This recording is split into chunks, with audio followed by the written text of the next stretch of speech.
This is E&P Reports, a vodcast from Editor and Publisher Magazine, the authoritative voice of news media since 1884. Serving newspapers, broadcast, digital, and all forms of news publishing. And greetings once again, Mike Linder, publisher, E&P Magazine. As always, I ask for your indulgence to follow us. If you're on Spotify, Apple, Deezer, or whatever podcast channel you prefer, please follow us. Watching us on YouTube, below me there's a subscribe button, there's a bell to the right. Click it, smash it, hit it, do something, you'll get an update each and every time we upload this weekly vodcast series, E&P Reports. I've got an old friend, Lisa Simpson. I've known you for years, executive director, still the executive director of the Arizona Newspaper Association, at least at the time of this recording. Yes. Someone could be listening, Lisa, 4 or 5 years from now. You never know. We're in the hundreds of episodes. But as of September 1st, 2023, you will have a new title, correct?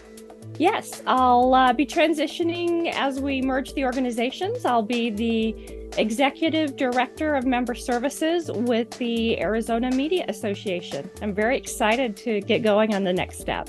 And Chris Kline is joining us, a new friend. I hope we're friends, Chris. We'll have to find out if I ever come and join you at one of your conferences. Chris is President and CEO currently of Arizona Broadcasters Association, but here's the story. We're letting it go right now. A merger on September 1st, 2023 will make you CEO and President of the Arizona Media Association. Congratulations, Chris. Thank you. It's a big new adventure, and we're excited to tell you a little bit about it today.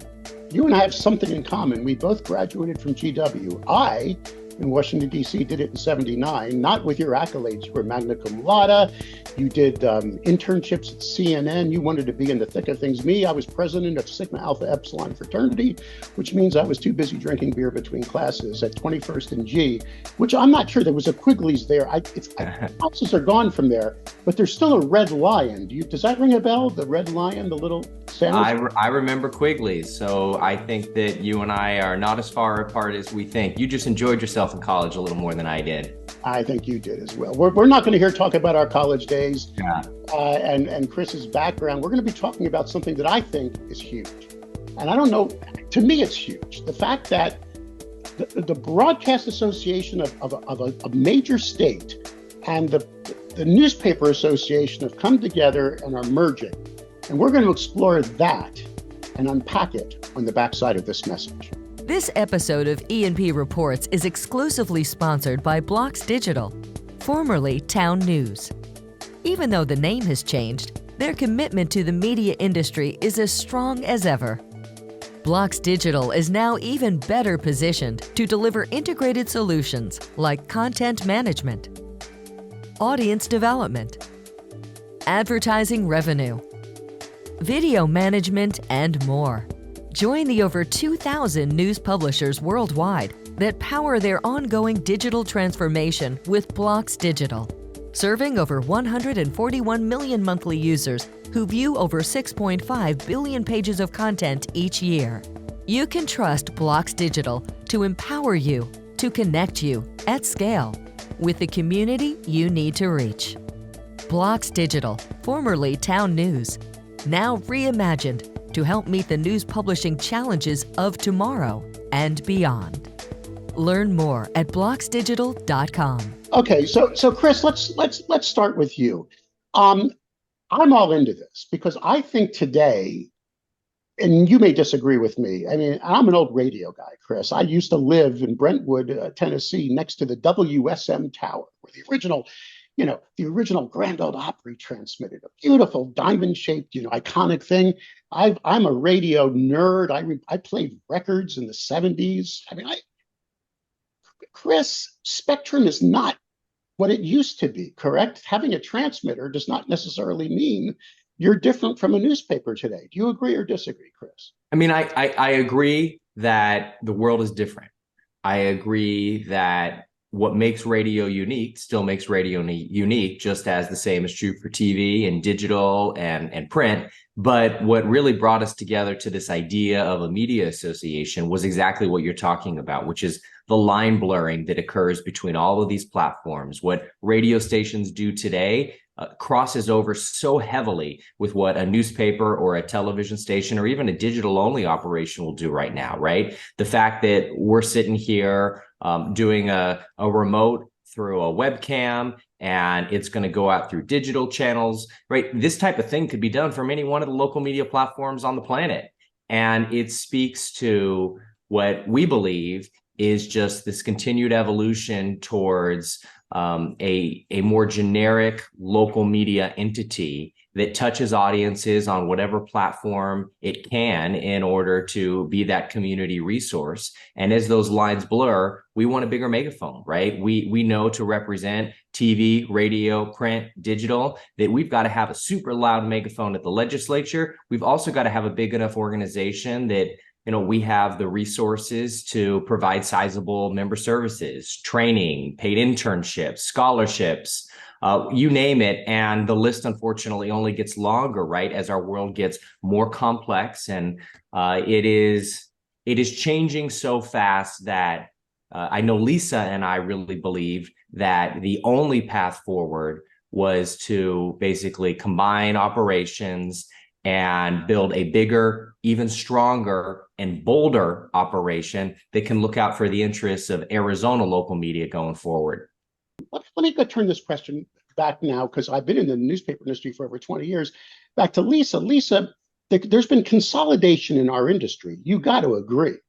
I mean, you've watched the consolidation where more and more entities are coming under, hedge funds or larger companies, which decreases the amount of movers and shakers you've had to help you. Lisa, when an important issue happens, whether it's local or national, correct me if I'm wrong, your job, and with many jobs, one of them is to put up the bat signal, get these guys to pick up a phone, right? Send an email, help you support advocacy for the industry. Have you found the numbers have been less? I mean, less people in important, like lack of publishers in certain markets that needed to give you some juice? Well, I will say, one of the challenges that we do have as some of the larger brands have gone to a centralized model, and they've eliminated the publisher role.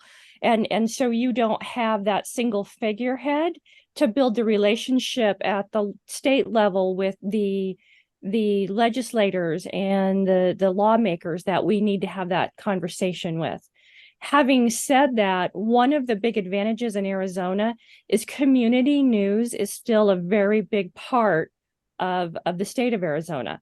So I would say that we've been incredibly lucky that we do have several family ownership groups here, and they are very engaged, and they're very supportive, and they're here to help, and they pick up the phone, and they have great relationships. And a couple of years ago, we were able to really make a difference at the state legislature because one of our publishers actually was a student in one of the lawmakers' classes, and when they saw each other, they were hugging in the middle of the testimony room. So we do still have a lot of that advantage. But having said that, as newspapers, as groups have combined, our footprint's gotten smaller.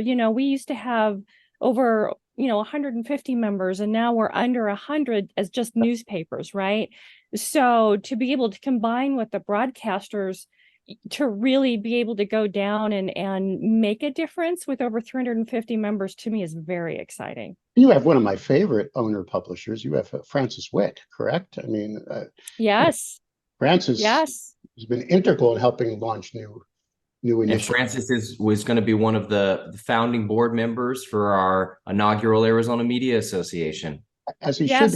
So, Chris, the same question to you. See, I've been out of the broadcast industry for a while. I mean, I spoke at the NAB a few years ago because they wanted more perspective and all that from the news side. But talk to me. Have you had similar challenges on the broadcast side with consolidations, mutual owners, less? How should I say? It's always good to have that leader in the community do a little schmoozing for you. Am I right? Has any of that changed? Is there more strength in numbers because of this merger? Well, I think we always want more, right? We always want more local voices, more leaders who can pitch in. We have been lucky, I think, over the years that even with consolidation, we have continued to have super strong voices. And that's made a huge difference, whether we got to fly into DC for an issue or deal with something at the state legislative level. But going forward, having 350, 400 members as opposed to 200, or with the newspapers, right, a little less than 100, it makes a huge difference, because depending on the issue, we now have a multitude of not just people, but properties and perspectives that we can touch on. And I think our members of Congress, as well as our state legislatures, are going to appreciate that when we come to make our case for an issue, that we'll be able to bring the full, well-rounded perspective, whether it's urban or rural or both. And we're able to cover, as Lisa said, community newspapers, as well as the local radio stations, as well as the big TV stations. And now included in our membership is going to be some of the digital only startups that I think in every state are trying to find new ways to produce news, especially, but local community content in general. And that's pretty darn exciting for us too, because we want to foster anything and everything that's going to keep that community connection alive. I think in a lot of respects, as we have been kind of working to hone our mission and to make sure that as we put out our kind of forward-facing statements that define who we are, that phrase community connection, maintaining community connection, is a super important part of who we want our Arizona Media Association to be. Lisa, I'm an old guy. I mean, I sold AM radio in the 1980s. That's how and there was this weird phenomenon called FM that was growing. This strange thing called cable. When I was president of the main broadcasters, cable wanted to join our association. We said, no, you're a competitor. You're selling advertising. Lisa, do you still have some old, I was going to use a bad word, old people like me that look into the markets and say, they're a competitor. I'm not going to go to a convention where we all learn the same stuff. I got to compete against that television station in my market for local dollars. Lisa, is there any of that pushback happening, or is everybody saying, yeah, let's move to the future where spectrum is not as important? It doesn't matter where the news is printed. It doesn't matter where it comes from, the information. We just got to get the information out. Where are you at? How is your board? How are your members with this? I'd like to say that this transition has been smooth and there's been absolutely zero bumps in the road. But we've had many conversations with many of the publishers, and it wasn't just on the newspaper side, it was on the broadcast side as well, right? I tell everybody, we fight like cats and dogs. But in today's market, we have to learn how to live together. And there was a lot of our publishers, especially in the smaller markets, that there was a lot of pushback because, in the Phoenix Metro, there's a lot of different newspapers and broadcasters that we're constantly in competition with, right? But then you get into a smaller town, and the publisher of the newspaper and the GM of the radio or TV station are the same two people at the same Chamber of Commerce meetings every week. They kind of, they have a little bit of a struggle. But, Chris, and I will say that this has been a big part of this, is Chris and I having conversations and sitting down with these folks and helping them to understand where the advantages are. And because it's just really, it's hard. I'm not going to say I'm as old as you, Mike, but having been in the industry for a long time, it's hard to change your mindset and realize that in order to survive and in order to thrive and in order to not face news deserts and not face other problems, we need to really join together and make this work. I'm looking at the logo that you have behind you, and it says it all right there, right? Newspapers, broadcast, digital. That's the focus. That's the future. The Broadcast Association already represents competitors in every market, right? We represent TV and radio stations. That's my next question. Vanna, you flipped my letter a little quick. I was going to say there's a difference between print. Well, in some cases, you have a weekly competing with a big daily, depending on the suburban markets. But we're not used to that in the print side. When you have 3 competing or 4 competing news operations in one city, all part of the same association. Chris, that's your life, correct? So, and I'll just give you Phoenix as an example. There are 8 television station members that all compete with one another. we have another, I don't know, 40 or 50 radio station members that compete with one another. And that's just in the same city. Right. So we've learned to work together, knowing that despite the competitive sales world that everyone lives in, that we got the same common cause, the same common goals, and the same common threats. And as I think on all sides, we've started to have conversations and everyone realizes that those same common causes, threats, and goals are the same with print as well as TV, as well as radio. It makes the competitive process a little easier to swallow. And then you add in the fact that, at least in our state's situation, just it made business good sense. And, it became a shoo-in. And that's not to say that this means that what we're doing is just an easy flip of a switch anywhere else in the country, because I don't think it would be. I think we got really lucky where the stars aligned at the right time. We had the right opportunity. We had the right people on the boards. And Lisa and I both were excited about this idea. And our goal is, we obviously want to model the way and make this a super successful venture that, hopefully makes good sense for other states going forward. But I don't want to give anybody the aura that this has just been an easy flip of a switch. Lisa, is your phone ringing off the hook? Have other friends from other states called and said, this is an amazing thing you're doing? Or have some said, what are you drinking? Why are you doing this? How's it been? Because it's a tight group, right? Newspaper Association managers. I've spoken at your conferences over the years.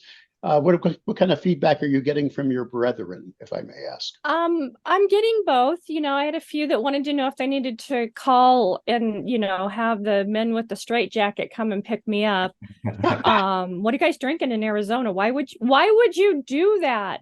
Right. But I've gotten a lot of those have been the public conversations, but I've also gotten a lot of private phone calls. How's it going? Keep us posted. What were the obstacles you faced? Because we've had a lot of organizations that are in similar situations, right? They're declining newspapers. There's news deserts. They're trying to figure out how to survive, and they've been thinking about it, but they haven't gotten to the next step yet. And, I'm fortunate that Chris and I have known each other for a long time, and we were able to really kind of perpetuate this conversation. And we'd been talking about it for a while, but the timing, we accelerated where we thought we would be just because the timing was right. So I think Arizona, we may be the first, but I'm sure we won't be the last. I think in the next few years, you'll see a few other states join us pretty quickly. Oh, I already know that. I'm already hearing in our channels that people are going to be watching what you guys are up to. So anyway, Lisa Simpson, the current executive director of Arizona Newspaper Association. Full disclosure, that title exists at the date and time of this recording, soon to change, as she becomes an integral part of the Arizona Media Association. And Chris Kline, president and CEO currently of Arizona Broadcast Association, but the time this is playing over hundreds and hundreds of headphones, I have a feeling you're already going to have that title of president and CEO, Chris, of Arizona Media Association. Congratulations to both of you on your forward thinking. More importantly, keep us up to date here at E&P on what's going on, the initiatives you launch, and more importantly, the successes and challenges you have, so we can, amplify that, Chris, out to the rest of the industry with your permissions. We appreciate that. We're excited, and I'll tell you, as one cherry on the top of all of this, we don't have time to go into this one right now, but in addition to launching the Media Association, we decided if we're going to do one thing, we might as well do two. So we're also launching a non-traditional foundation, which will be the next phase of our evolution. We're launching an Arizona Local News Foundation to raise money for the future of local news and information in every Arizona community. So wish us luck on both ventures. There you go. Thank you both for your valuable time. Thanks, Mike.